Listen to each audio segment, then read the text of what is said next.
कभी किसी की गाली वरदान हो सकती है क्या?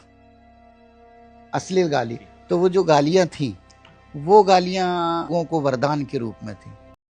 आइए तो आज हम जानते हैं हमारे मंडला का प्रसिद्ध बाबा धनीराम जी का आश्रम। तो हम यहाँ पे सबसे पहले ये देखते हैं कि हमारे धनीराम बाबा जी बहुत फेमस थे जो समय में। ये इनका जीवन माँ नर्मदा की भक्ति में ही लीन रहा। तो आज हम इनके बारे में जानने के लिए हमने एक वीडियो बनाई है। आज हम ये जानना चाहते हैं कि दादा धनीराम जी इतने पूजनीय और सम्मानित हैं थे मतलब और अभी भी हैं। तो इसका क्या कारण है और ये इनका नर्मदा तट पे कैसे आश्रम बना, कैसे इनकी जर्नी हुई ये नॉर्मल इंसान से, कॉमन मैन से, ये आज के टाइम में एक प्रसिद्ध संत की तरह की। तो इसकी थोड़ी हमें हिस्ट्री या जानकारी दीजिए, बता दीजिए। जी, नर्मदे हर।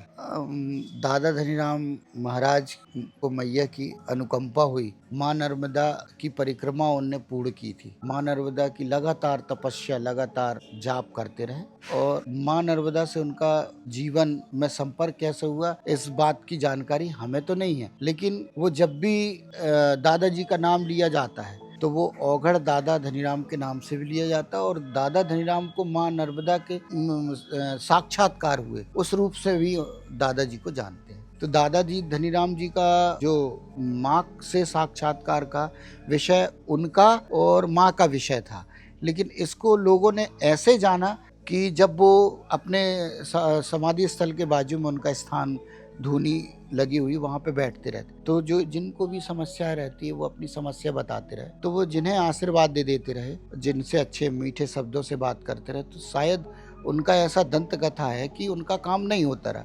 और जिनको अशोभनीय शब्द आज के समाज में जो कहते हैं अश्लील गाली, तो वो जो गालियाँ थी वो गालियाँ लोगों को वरदान के रूप में थी। धीरे धीरे चलते चलते ऐसे लोगों से जानकारी लगी। अब चूँकि हमारा भी जन्म यहाँ का नहीं है, हमारा जन्म यहाँ से दूर का है। हमारी माता जी यहाँ रहती थी, तो माता जी नाना जी के बाद यहाँ हमारा रहना हुआ, तो हम तो साक्षात्कार नहीं हुआ।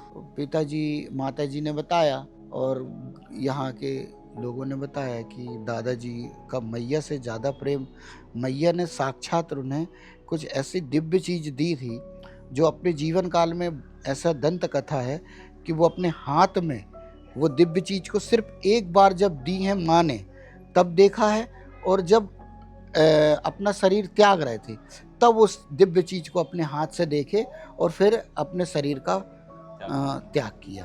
तो वो दिव्य चीज़ को जीवन में कोई देखे ना, अपनी उंगलियां खोले ना, उसका कोई प्रयास ना करे, तो वो अपने हाथ में हंसिया बांध के रखते रहे। इसलिए शॉर्ट में दादाजी को हंसिया वाले दादा भी कहते हैं। ये और एक और मैया इतना प्रेम करती रही दादाजी से कि यहाँ एक समय था कि माँ नर्मदा का बरसात के समय अति से ज़्यादा प्रवाह था, लगातार बढ़ता जा रहा था।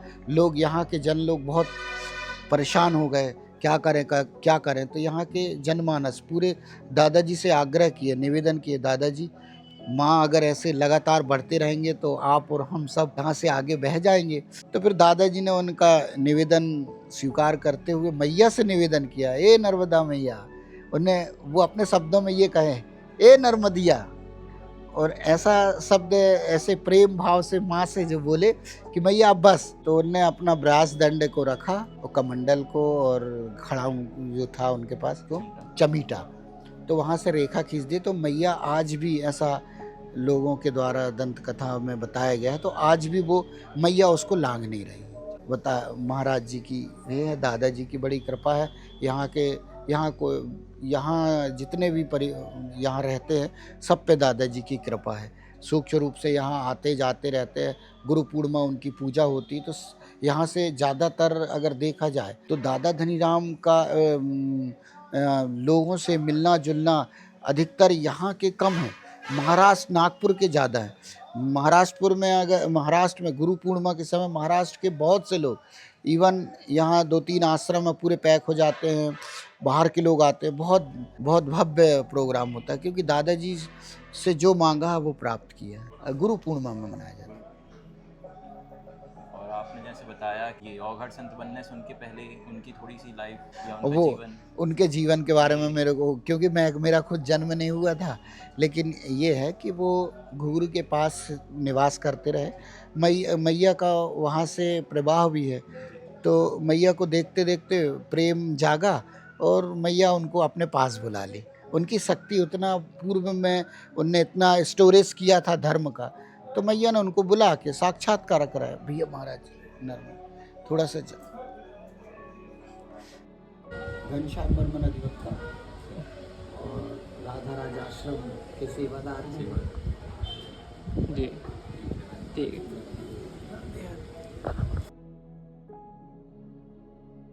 या हमसे मत थी, हो महाराज जी से डर लगा। महाराज जी कैमरा दिखा रहे थे, नहीं दिखाना भैया, हमको कुछ नहीं दिया। नहीं अच्छा लगा तो अच्छा ठीक है ठीक है ठीक है ठीक है ठीक है, रहने दो रहने दो रहने दो। अभी वो उनको टाइम नहीं, अभी टाइम नहीं है। टाइम नहीं।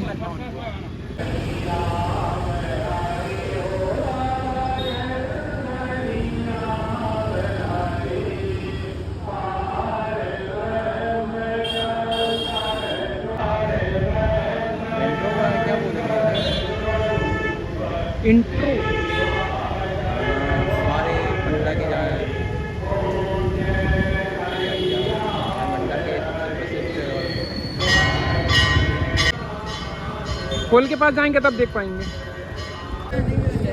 अच्छा लग रहा है ना? सही लग रहा है। वो बाबा भगवान है मेरे लिए। माँ नर्मदा के किनारे बसा ये आश्रम कोई आम आश्रम नहीं है। यह जगह है उस संत की जिसे आज दुनिया बाबा धनीराम के नाम से जानती है। मध्य प्रदेश के मंडला जिले में बसे ऐसे चमत्कारी बाबा जिनके दर्शन मात्र से हर मनोकामनाएं पूर्ण होती हैं। मंडला नगरी में बसे, महाराजपुर में बसे उस संत की माया को देखना हो, जानना हो तो कभी आओ खुशनसीब शहर मंडला के उस चमत्कारी बाबा के दर्शन हेतु जिनका नाम बाबा धनीराम है।